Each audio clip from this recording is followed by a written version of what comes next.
Hey Steve, how's it going? Good, how are you? Good, good. So what's your background? Becoming a physician scientist is a lifelong learning process. And medical school is just one part of that. Can you give me an example of Medicine's very dynamic. And I saw how clinical research could change the course of diseases. And I got very excited about that, and I knew that that was something that I wanted to have as part of my professional career. You can open up the New York Times almost any week and find out there are new things that we are discovering and new illnesses that are becoming apparent. The relentless pace of change in healthcare demands new skills from doctors. That's why at UCSF we have developed the inquiry component of the Bridges curriculum. We believe it is truly critical that you are prepared to engage in the lifelong practice of discovery.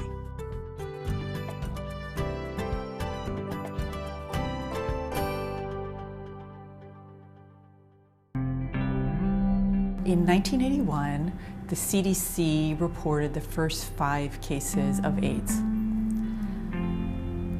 I vividly remember reading that report and the reports one after the next coming out about this new syndrome which posed so many questions.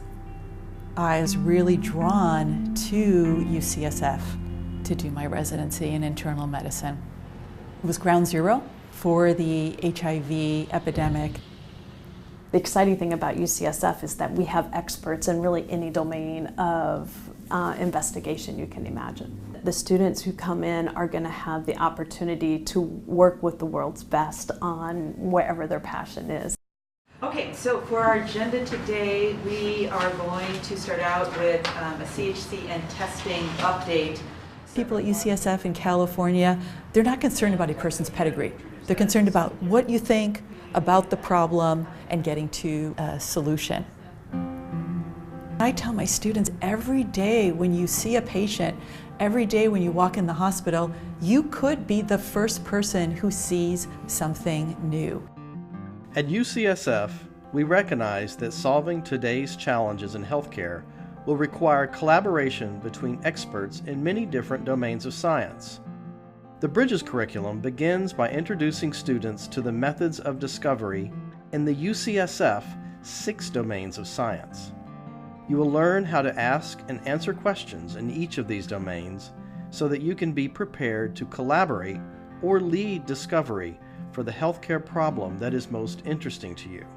For example, addressing the global health challenge of HIV requires scientists and physicians willing to engage in discovery and innovation in the biology of the virus, the investigation of new therapies in clinical practice globally, epidemiologic studies focused on the spread of infection in different populations, strategies for facilitating behavioral change around transmission risk factors, developing reliable, quality-driven, safe systems of care, and educating health providers in developing countries.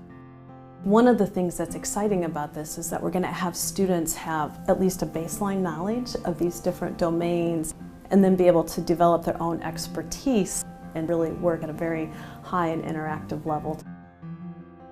Whether your interest is in global health, HIV, LGBT health, eliminating health disparities in vulnerable populations, curing cancer, tackling substance abuse, or leading change towards improved healthcare, UCSF's inquiry curriculum will prepare you to make a difference in the suffering and burden of disease in our communities. One of the advantages that students have is that they see things through a different lens. Students can ask questions and say, oh, why do we do that? And why have we always done it like this? And how could we do this better?